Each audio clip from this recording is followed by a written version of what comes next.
Thank you, everyone, for joining today's conversation. Every week, we try to bring you topics that are relevant and timely for the current moment. We're trying to stimulate and expand participation in conversations, bringing leaders who can offer insights and guidance as we navigate issues of social and emotional learning that were relevant before COVID and even more apparent now. Before COVID hit, and certainly before the events of this past week, we've been prioritizing research and practice around issues of equity in our learning environments and promoting healthy development because we believe that social and emotional learning can serve as a powerful lever for equity and excellence. The absolutely horrific, tragic consequences of systemic racism are yet again on display from Minneapolis to Central Park, and in the data demonstrating the outrageous inequities in the resilience of our communities. It's hard to articulate and even process the horror of it all. And personally, I'm struggling really to find the right words. I'm sure that I'm not alone in feeling heartbroken. And I'm also sure that I'm not alone in feeling the extraordinary sense of urgency to contribute and to help make things better. This perfect storm of inequity demonstrates that our nation will not stand united if its citizens don't feel equally valued. And the fact is, many people are not feeling valued. They don't feel seen, they don't feel heard pretty much across the nation. And the question now is, how do we ensure that every one of us understands equity as the bedrock of our individual and our collective aspirations? That is a question that social and emotional learning and many related efforts are striving to answer. I believe that things can change. Things can change. We as a nation have the knowledge, we have the capacity, we have the tools to create systems that can foster mutual respect and empathy and perspective taking, collaborative problem solving, and yes, agency, and yes, self-expression and courage and love. When we talk about systems, we often act as if they are inanimate and separate from our own intentions. I just want to remind us all that our systems are who we are. We built them, and only we can rebuild them to reflect the world that we want to see. But do we have the will? The outcry across the country right now tells me that we do have the will.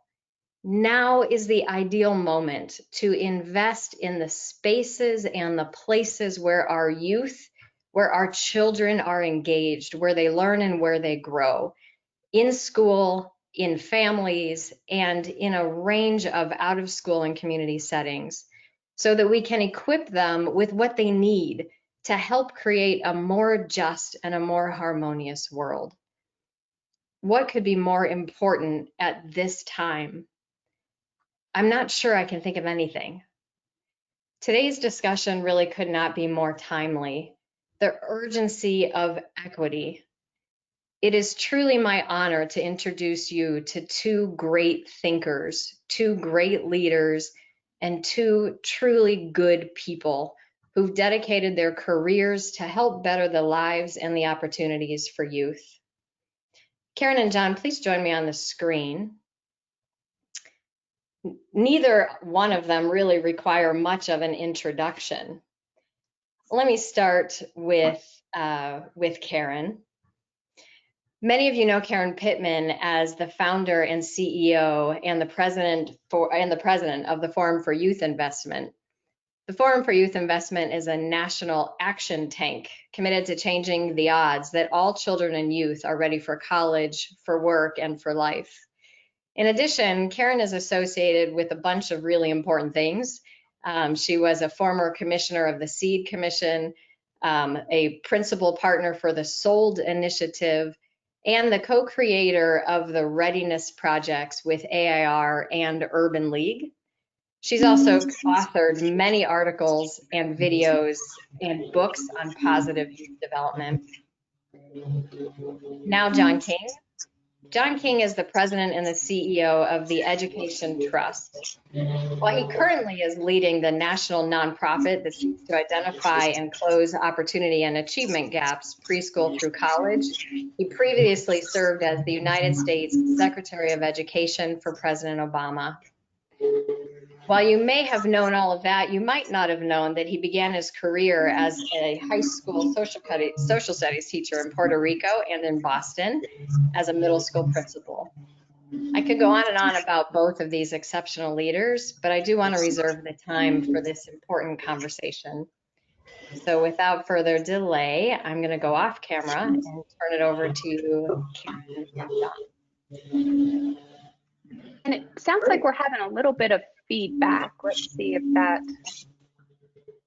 resolves. So sorry to delay the conversation. All right, let's go ahead and start and see how that goes. Great. Well, thank you. And Karen, I'm excited to have this conversation.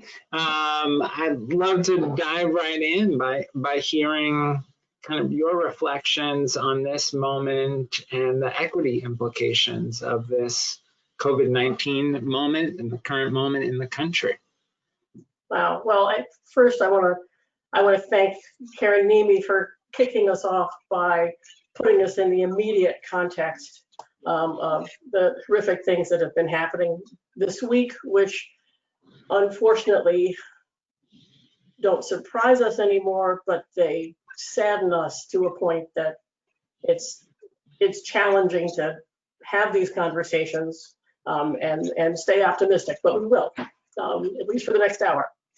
And so I just rushed. The Readiness Projects is a new initiative that we've set up with the National Urban League and the American Institutes of Research, as Karen said, really coming out of the fact that all of us and many of us have been participating in this slow wave of acknowledgement that that learning is social and emotional, and that we have to, in our schools and in our youth organizations and in our communities, be much more cognizant of not just the need for young people to build the social emotional skills and competencies that they need to thrive, but also the reality that the experiences that they are having have a social and emotional toll on them, especially in times like this. So I would start by saying, one of the things that we are probably doing right now at the forum is posting a blog that the coordinating partners just wrote on summer period, learning period, loss period, and leadership, to really try to pull those important words apart and not run them all together into jargon. And even as we posted that, it just occurred to me that we had to add a little preamble as we put the post up to really acknowledge the fact that our young people are learning and losing so much because of active racism in this country, that if we don't bring that reality and that conversation into our reopening plans, we're going to miss the boat. We can talk about academic learning loss, but we have to really acknowledge that young people, and especially young people of color, are absolutely aware of and learning incredible things about their communities, about their countries, about their police departments, about their neighbors, about what it takes as a country and who stands up and who doesn't. And if we come back and we start to talk about social and emotional skill building and academic growth, but we do it without the knowledge, without acknowledging the realities that young people can't help but have seen, we're going to be so false in our commitment to education that I fear we will we will lose some young people who are already questioning whether coming back to school makes sense for them because of the, not just because of the time, but because of the extent of disconnection and disruption. So on a more optimistic note, I'm encouraged by the fact that the conversations about the importance of relationships, the importance of trying to take time to at least temporarily strike a balance between acknowledging and responding to the real deficits that have happened, and have happened unevenly because young people have not been in school, but to also acknowledge that when schools are running well, they are more than places for academic learning, they are communities. And that when schools shut down, young people's sense of community shut down, and a whole host of relationships and routines and realities, whether those were sports or clubs or things, shut down, and all of those have to be rebuilt. So I'm both optimistic that we're seeing those conversations happen. I'm deeply depressed, I don't know any other word to use, about the fact that we're coming back and that young people are now going to have to struggle through more months of essentially being afraid and carrying phones as protection so that you can document what may be happening to you. I also am optimistic because, as you know, John, I spend sort of a lot of my time working with community organizations and youth organizations that have those relationships with young people and their families and do not go into a massive shutdown and are really working hard to not have summer be a dead space, but to have summer be a place where young people really are continuing to learn while they are acknowledging the losses that they and their families have had in lots of ways. So good news, bad news, and just for me, a hope that when we come back into this, I know we're going into a place where everyone is doing reopening plans, and I hope that we can figure out how to do those plans in a way that we're looking ahead toward a very different reality, a positive one in which we can really reimagine schools as owned by communities. Mm-hmm. One of the things that your comments raise for me is that so often in the conversation about socio-emotional learning, that conversation focuses on what skills to pour into kids as opposed to a broader analysis of the context in which kids are growing up and developing socially, emotionally, and academically.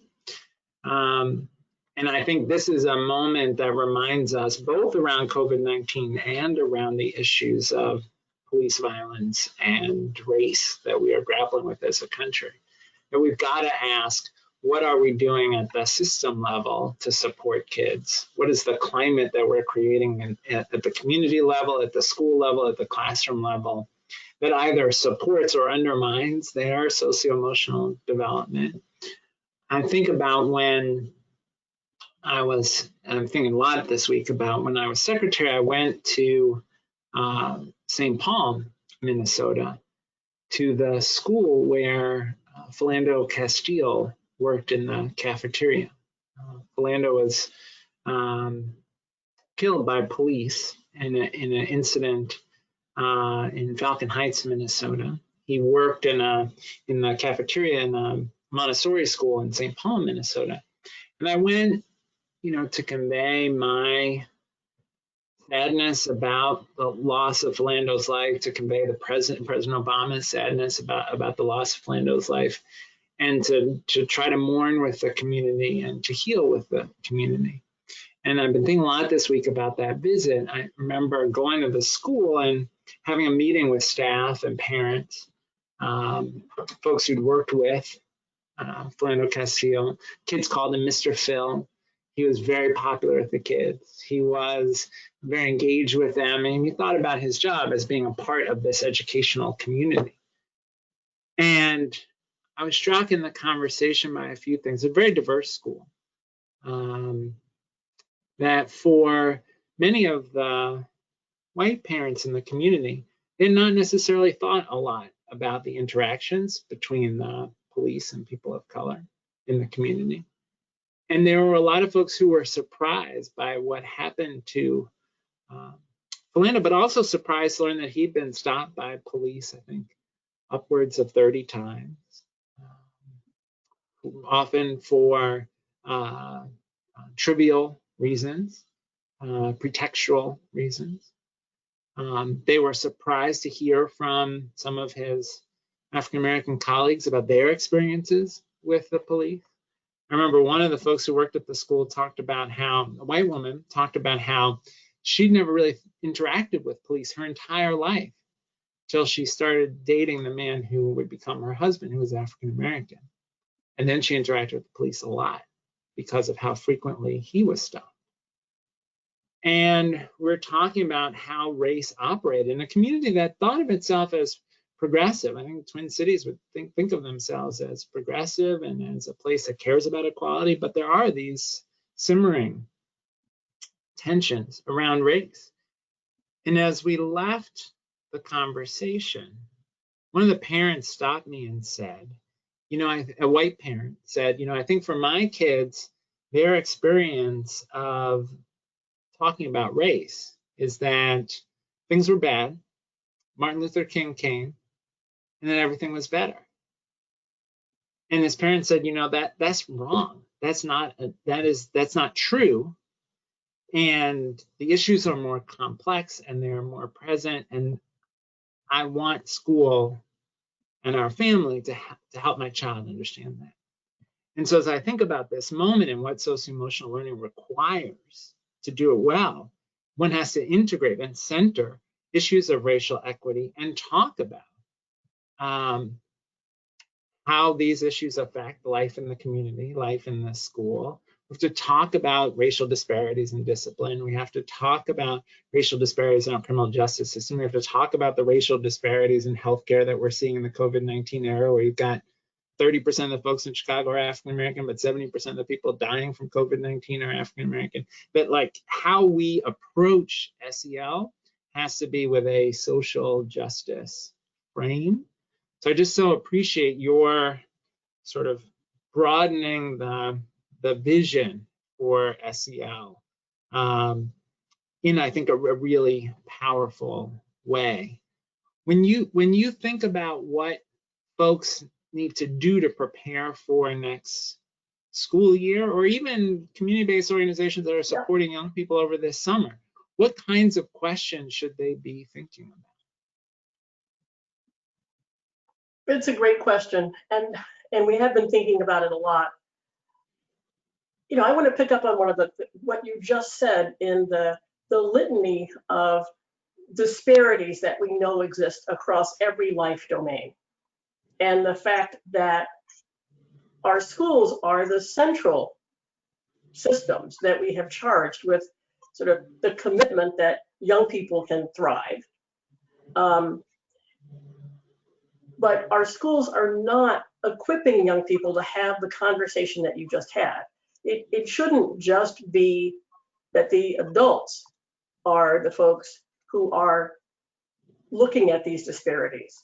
It should be that a critical part of our curriculum is equipping our young people to look at these disparities. So there's no secret here. David Osho talks about robust equity, and he's one of our AIR partners. And he's very passionate about the fact that if every system defines equity as equal striving towards equal outcomes, just in the things that they're accountable for, we're never going to get there. Because when that young person comes into school, or comes into a community organization, or comes into a health clinic, or shows up in the juvenile justice system, they have had experiences in all of these domains. And if they are young people of color, they and their families have experienced disparities and prejudice in all of these domains. And so it's not enough for us to just say, we're going to figure out equitable ways to deliver academic content to you. And we're going to figure out ways to make sure you're building the social emotional skills and cognitive skills that you need, we have to come back and define knowledge for being a citizen as knowledge of those disparities. And define that not just for the kids of color, but for all kids, as that parent in St. Paul said. When you have things like facing history as ourselves, as a curriculum that's introducing the idea of social justice, then social emotional competence takes on a different meaning. And I think that's the thing that we have to tackle head on. As we're dealing with COVID, and now we're dealing with COVID in the reality of inequities that have been defined as digital.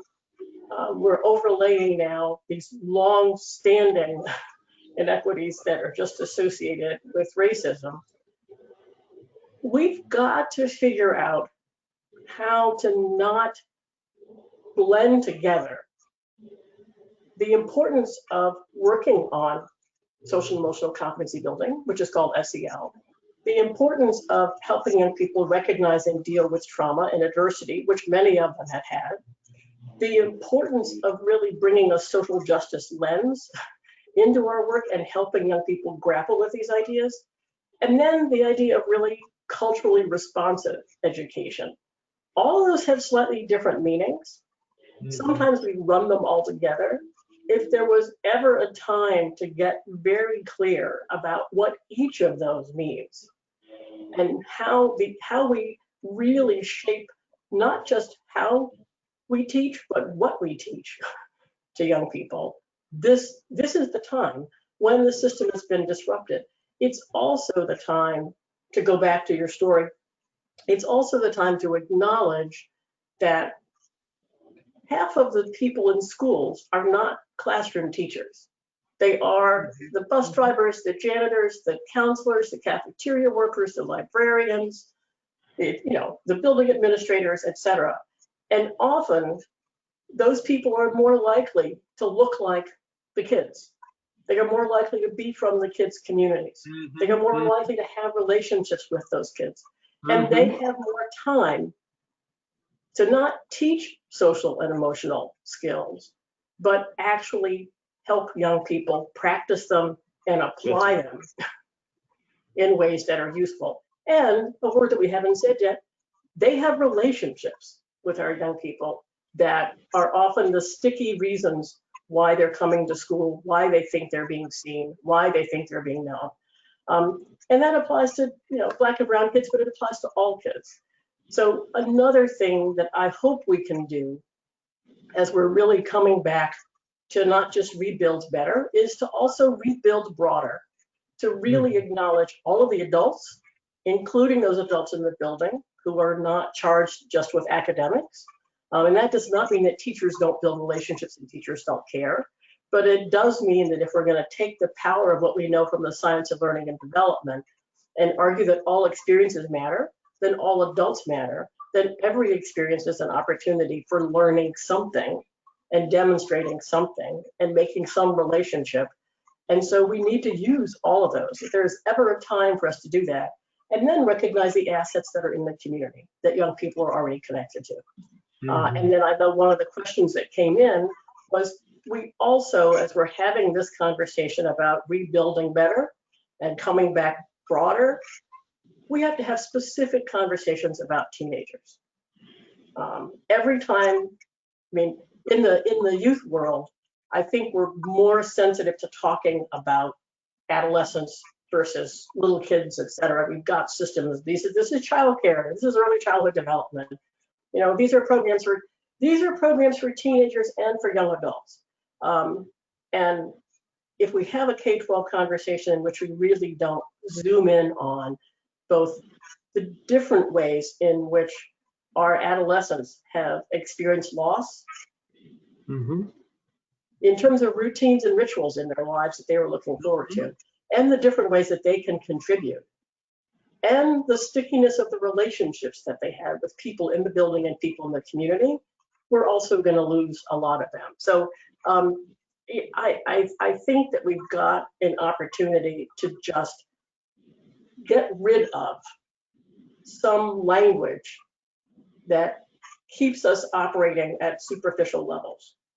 So again, in the blog that just got posted, I would like us to stop talking about learning loss, not because academic learning loss isn't something we have to handle, but because we need to define learning more broadly, and we need to recognize loss more broadly. And we need to not assume that you can't have learned an enormous amount and also lost an enormous amount. So we need to take care of that. Also, just the idea of school and out of school, we just need to stop it. We've got adults who move into the building. We've got adults who move out of the building. We need to take this down to what the science tells us, which is a setting level, and understand how we really maximize opportunities for learning in every setting where young people spend their time, including cafeterias, including libraries, including the community, including youth organizations, and absolutely including their academic classes. So I would just say, and then I want to turn it back to you, because I want to hear what you're hearing and how EdTrust is helping us not set this up as a competition between academics and SEL. We were making slow progress, chipping away at talking about integrating social and emotional and cognitive into academic. But I've been on enough of these calls and chats that what I'm hearing is we may be able to stave off the concern about academic learning loss for a while, but then including parents, we're going to say, how are they going to recoup the months in which they weren't learning? And it's that kind of language, they weren't learning, that gives me pause. Because if we don't acknowledge what they were learning, we don't treat young people with the respect that we need to re-engage them in academics, in which they frankly may not have been engaged in before COVID. So those are some thoughts, but I'd love to hear you talk a little bit about whether you're seeing this tension and how you think we can help school leaders balance this. Yeah. When I think about sort of what school is, what school is supposed to be, I think about school really as defined by the relationships between teachers and students and the work in which they are engaged. And I think we have to be attentive to both. We have to be attentive to the relationships. And I worry, as you said, about particularly adolescents who maybe had an already fragile relationship with school. I worry that we're going to lose some kids. We made tremendous progress over the last decade in terms of graduation rates from high school, but I'm worried we may lose ground because there are kids who may not come back, or kids who may come back and find the adjustment to school, particularly with all the challenges the fall will bring, difficult, and they may leave. And so we have to be laser focused on relationships. I think about what the Phoenix Union High School District in Arizona is doing with their Every Student Every Day campaign, where they have connected adults in the school district, and to your point, not just teachers and counselors, but every adult who works in the school district, including central office, including the superintendent himself. Everybody is connected to an advisory, a student advisory. Everybody has a set of students they're supposed to be in regular touch with, and the goal they have is to contact every student every day just to check in on them. How are they doing? What do they need? If they need food, if they need a Wi-Fi hotspot, if they need support academically, and then all of that information is rolled up to central office so that they can help get supports to kids. So that kind of intentionality about making sure kids are staying connected to school now, I think is critical. I worry a lot about our high school seniors who are in a moment of transition, have lost all the rituals of the normal senior year transition, from prom to graduation. And I'm worried some of those young people who are planning to go to college won't, that we'll see an uptick in summer melt. I'm worried that some of those young people have spent the last few months taking care of younger siblings and haven't really had support in thinking about their own next steps. I worry that some of those young people have had to take on jobs because of the economic situation in their family. So we've got to be in touch with kids. We've got to be helping our seniors with post-secondary planning. We've got to help our juniors think about post-secondary planning. And then in terms of as we move into the fall, if we're going to be talking about hybrid class experiences, those early efforts to build relationships between teachers and students to lay the foundation for next school year, I think, are ever more critical. And then this brings us back to the question of the work in which we're engaged. Like, the work has to be good. School has to be good and compelling.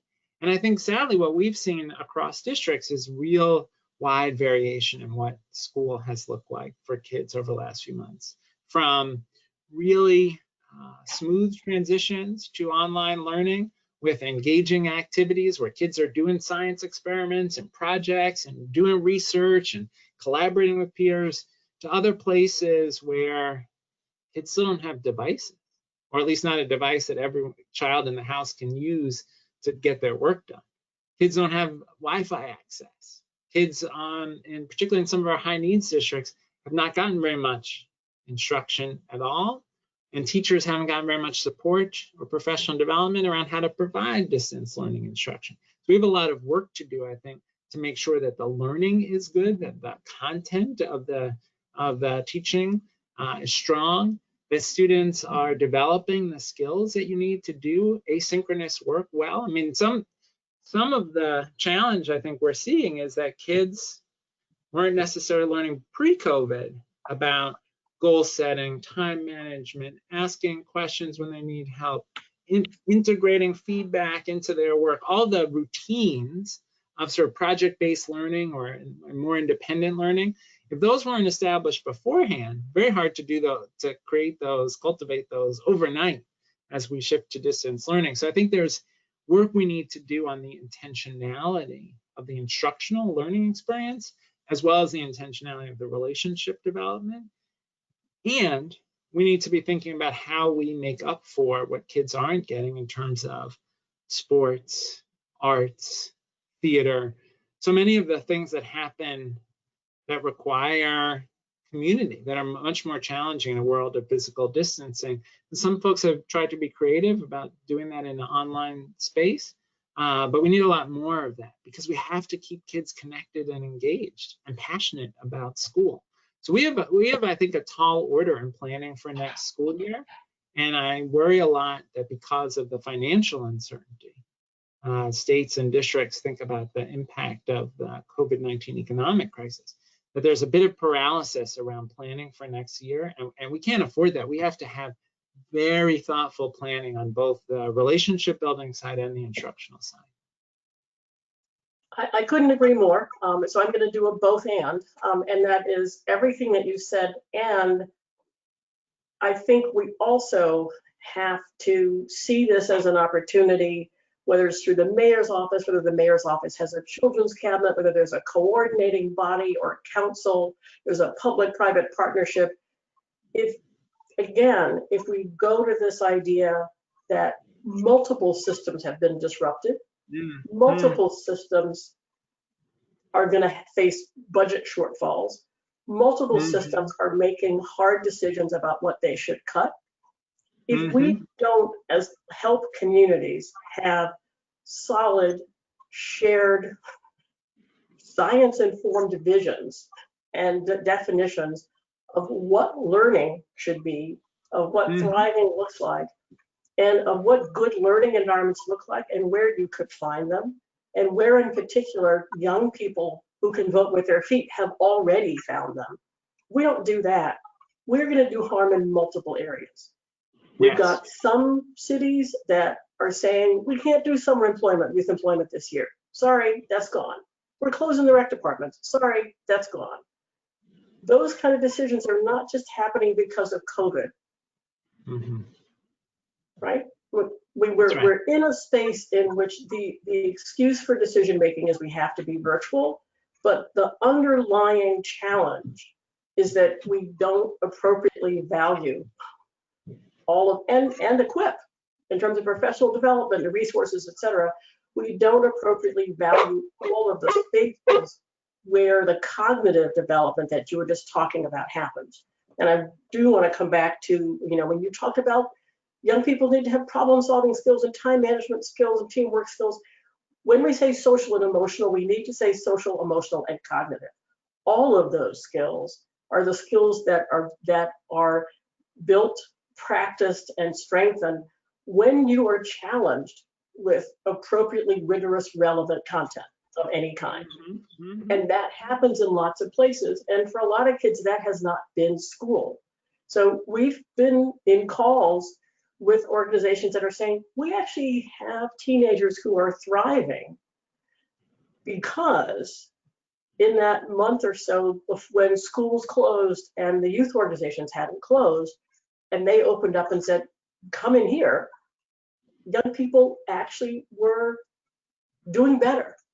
They were saying, this is a much better place for us to be. This is a place where we have relationships. This is a place where we actually feel that we belong and are respected. This is a place where you're asking us what we need to know. Yeah, I'm building skills, but something else is happening here. And I'd actually rather finish my learning here. And so we have to look at things like that and figure out how we make those connections. So as we're doing this, with all of the discussions that you just said, I guess my question is, how can we send a message quickly and clearly that there are community partners? And by that, I mean organizations, from childcare to youth organizations, to social justice organizations like the Urban League, to faith organizations, museums, rec departments, libraries.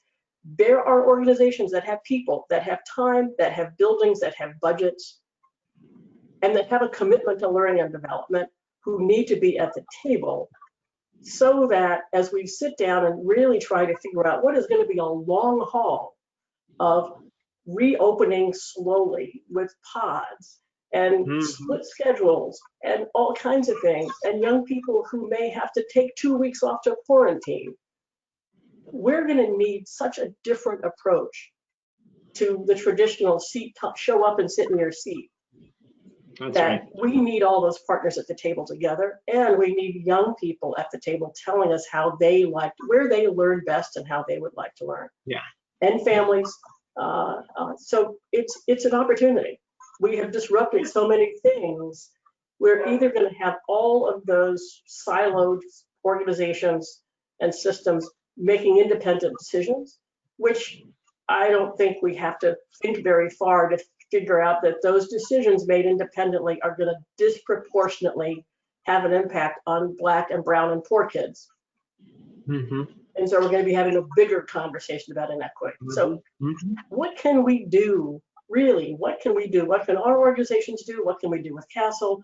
What can we do to light a fire under? We need to be having these conversations together now more than ever. And I don't mean that in a vague, have a parent meeting. I mean, bring the institutions that represent community to the table with schools in a way that we've never done before. Yeah. Well, I think, we, in many ways, what we need is a collective impact strategy that brings everyone around the table with the question of how do we make sure that every young person is supported and has opportunity. And then, and that may mean different things for different young people, right? So it may be that there are some young people this summer for whom we want to set up summer jobs that are virtual, that are going to be engaging for them. But there are other young people who maybe this is the summer where they get a jump start on college coursework. I think about Northern Virginia Community College that's offering free summer online community college courses for all juniors and seniors in their region, right? And so this could be, for some kids, maybe it's they're taking a coding class or an animation class, and for other kids, maybe they're mentoring younger students. Maybe they're running a virtual summer camp experience for younger students. And for other students, maybe they are working on projects for their city parks department. So there could be a range of experiences, but I think we've got to have a mindset where nonprofits, the faith community, schools, elected officials, hospitals, that all the institutional players are at the table thinking about how we support our young people. We have to couple that with strategies in schools that are about identifying students' strengths and their needs. I think about the work that there's an organization called Building Assets, Reducing Risks, does, which was one of our Investing in Innovation grantees during the Obama administration. Building Assets, Reducing Risk was started by a school counselor, Angie Jarabek, who saw that there was real variation in her school and who graduated and who was prepared for opportunity after high school graduation. And it was low-income students and students of color and immigrant students who were less likely to graduate, less likely to have great post-secondary opportunities. And so she's asked her superintendent, can I have folks meet in teams, teachers and counselors, about our students? And what the team would do is two things. We'd figure out what are students really good at? Right? What are their assets? What do they love? What are they passionate about? What are they excited about? Where are they succeeding? Where are they thriving? So that we can build on that. And where are they struggling? What supports do they need? And how do we make sure that every student has a connection to an adult who can help them and guide them?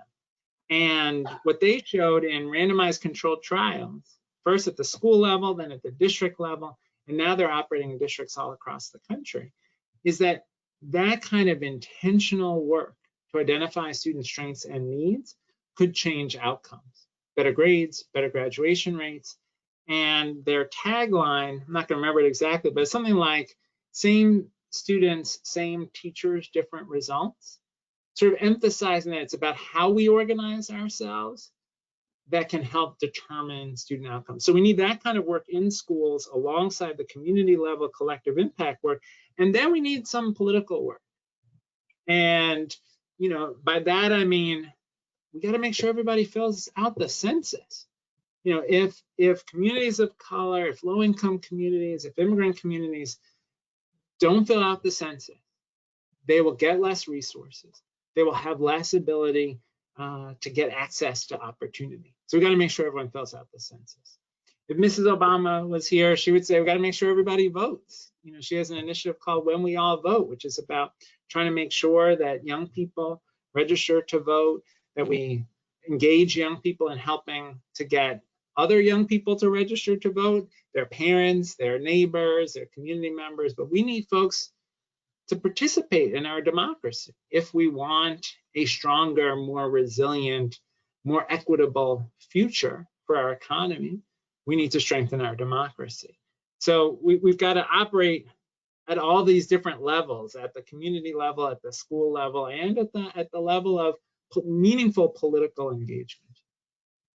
Yeah, absolutely true. You said a couple of things that I think I want to emphasize. One is that in that space of young people can have diverse ways that they, especially when we're talking about teenagers and young adults, diverse ways that they can be using the summer and the fall to connect, to reconnect, and to contribute.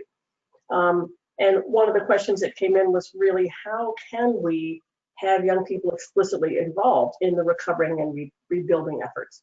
And we know, because one of the things that the forum does is also to co-lead the Opportunity Youth Network. Young people who had already disconnected from school, but were still committed to learning and work and life. A lot of them were already organizing to do exactly what you said, to get out the vote. They are the young people who are organizing in their communities. They are the young people who can be the COVID trackers. They are the young people who can step in as we're trying to rebuild staffing. We're going to have a huge staffing question. You know, we've lost a lot of the folks in youth organizations, in childcare programs. We've got some realities that we have to layer back in. And our young people can be a part of those solutions as we're not just rebuilding school, but rebuilding community capacity overall. And they want to be a part of those solutions. So I think that that's an important one. You know, I also think you mentioned data and how do we sort of assess both strengths and needs. This is a huge chance for us to think differently about data, to think differently about assessment. You know, we've got 10 or 15 minutes left. What are your feelings about when, how, and what we should be assessing as young people come back to school? And that's assessing both in terms of outcomes, in terms of how well they are doing across domains, but also assessing in terms of how well we're doing as schools and community organizations and families. How do we not just make the assessment about the young people, but we're also assessing our shared capacity as schools and communities, honestly, to actually support in a differentiated way the young people who are coming back. Yeah.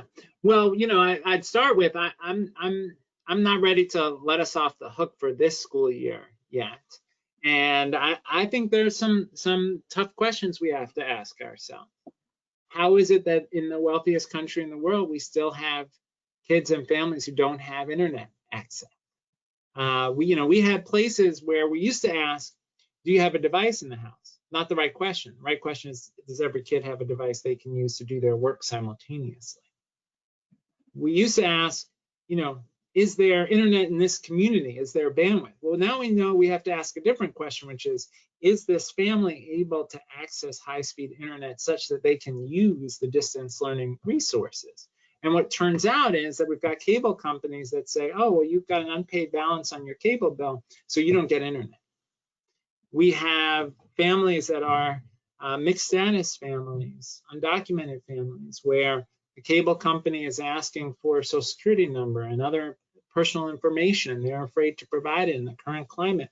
And we've got to find ways to make sure that school districts can pay directly for that internet service, or the city, or the cable company. But we got to find ways to get every child, every family access to the internet. And so we have to ask hard questions at the district and community level about access, because really the internet now is the schoolhouse door. And if we're not providing internet access, we are barring the schoolhouse door for young people. We've got to ask, are students able to participate in their educational experience? Are they, it's great if we're doing Zoom classes, but if there are no kids in them, then it's not working. It's great if we're posting assignments and activities, but if kids aren't completing them, that's not good enough. So we've got to have an assessment of attendance, participation, project completion, engagement. If everyone's on the Zoom call, but the only one talking for 45 minutes is the teacher, that's not engagement. So we have to figure out how do we measure, how do we assess whether or not we're using this time productively. With our high school seniors, we're already seeing a dip in FAFSA completion. If you don't complete the FAFSA, you don't have access to federal financial aid, you're very unlikely to successfully go on to college. So we should, in every high school, we should know who hasn't completed the FAFSA yet, and we got to find them and make sure they do that. So there are some things I think we have to think about for this moment. As we come back to school in the fall, we for sure need some diagnostic assessment to figure out where are kids, what are the learning needs that we have to address. I particularly worry about students with disabilities, English learners, because we know districts have really struggled to provide distance learning support for those students. But we need information on how kids are doing. We have to do it in a way that's not super stressful and that's very actionable for teachers and parents, but we need to know how kids are doing. We need to know how kids are doing from a socio-emotional well-being standpoint. And turns out it helps a lot to ask people. We just finished doing some polling. We did polling of parents. We found very high stress levels amongst parents, but also real clarity about what people need. People said, I really wish I had direct contact with my child's teacher. 85% or more parents wanted that. Less than half have received that. Many parents said they wanted tech support, navigating the technology and all the devices and platforms and so forth, but they weren't getting it from their school. Many parents wanted access to mental health supports and often weren't getting it. So we have to ask parents and we have to ask kids, how are you feeling? What do you need? Kids will tell you, as you know, as you often point out, kids have a lot to say about their experience of school, their experience in the community, and what they need. And so we ought to ask them. We ought to be in conversation with kids about their socio-emotional well-being as we come back to school, and our teachers. we have teachers who have young kids themselves, and they've been juggling teaching, staying connected with kids and families, and homeschool for their own kids. That is a lot. That's a lot of stress on them. We have teachers who are teaching while taking care of sick loved ones. That's high stress. Teachers who've had real financial crises within their family. That's high stress. So we have to ask, how's everybody doing? And what can we do to support those socio-emotional needs alongside these questions of the right academic interventions? Yeah. All of those are hugely important questions to ask, and they make me, they make the analytic side of me want us to have a frame through which to ask those questions, so that we don't ask some of them and discount the answers as soon as we ask the question. That's right. One of the things that we have been playing with a lot in the past year, since we learned about it, comes from Turnaround for Children and Pam Cantor as a part of the SOLD Alliance. That's the Science of Learning and Development Alliance that forms a new member of that alliance. But if you take this information about what we know about how learning happens, and again, that was summarized with the SEED Commission, and we're just getting more and more information about the neuroscience behind learning. And it really does boil down to every young person has the potential, if they're in an environment that supports it. And if you're not going to show that potential. So this is we've got so many examples of, it's not that I have to teach you social, emotional, and cognitive skills. It's that I have to create a setting in which you feel you have sufficient relationships, you feel safe and belonging, you feel that you're getting those appropriate supports about assessing your assets and needs, so you're getting what you need. You've got some content that you're engaging with that is rigorous and relevant and is going to challenge you to use your skills to move forward. And then you've got people who are recognizing those skills for their value and helping build them. So it's not that we don't need that practice in that space. But one of the things I think we have an opportunity to do for every place that young people are spending their time is come in with that common picture of what an optimal learning setting looks like, and then ask the questions to the young people and to the adults about how are you doing in building that setting? Because I may think I've created a great space where young people belong, and some kids are not feeling safe. And so that learning is not going to happen. I may be bringing in great content, but it doesn't feel as relevant to them. There are other ways that they would like to approach it. And so I agree that we have to ask all these questions, but I think we have an opportunity to have everybody asking the questions and asking them with a recognition that if we're in the red in any of those spaces, if kids are not feeling relationships, if they're not feeling they belong, if they're not getting the individual supports that they need, if they're not interested in the content or finding it rigorous enough to challenge them, and they're not really getting explicit support in building their skills, their mindsets, their knowledge base, and testing and using them, all of those things have to be present. And so my fear is we'll come back and we'll do it piecemeal. I'll ask you how you're doing in September, but then I won't ask you again for the rest of the year. We'll come in and so it's how can we use this opportunity to really think differently about what learning and development mean and how they fit together, so that we don't end up in these battles. And I love the term transformative learning. Rob Jagers at CASEL and other folks have used, because it basically says the point of learning anything is actually to help young people transform themselves, their peers, their families, their communities into a space of thriving. And they need those skills not to meet our academic requirements. They need those skills, they need that knowledge, because they've got places to go and things to do. So how do we check in with them in a way that demonstrates that we're integrating these ideas together and that we're not having them compete with each other? I think we've got an opportunity to do that and do it in a way that we now acknowledge business won't be usual in the same basic ways as you said. A lot of this is going to be virtual. A lot of this is going to be in small pods. We're going to need young people showing up in different spaces. You know, the evidence is lots of schools are going to come back with staggered schedules. But what happens when you leave the building? We no longer have a clear school after school, school out of school kind of a conversation. We need to really fast forward into something that's much more integrated and much more youth and community centered, to be able to get back to where we started, which is either this is a chance to really upend inequity or we're going to go the other direction. That's right. Well, I want to share one quick resource with folks, and I want to ask you a last question. So the resource is that we at Ed Trust are working on a paper on the relationship between racial equity and socio-emotional learning, where we did a series of focus group conversations with parents and students of color around the country to get their perspective on socio-emotional learning, what they see, what they want, what they need, how they think we should be thinking about these questions.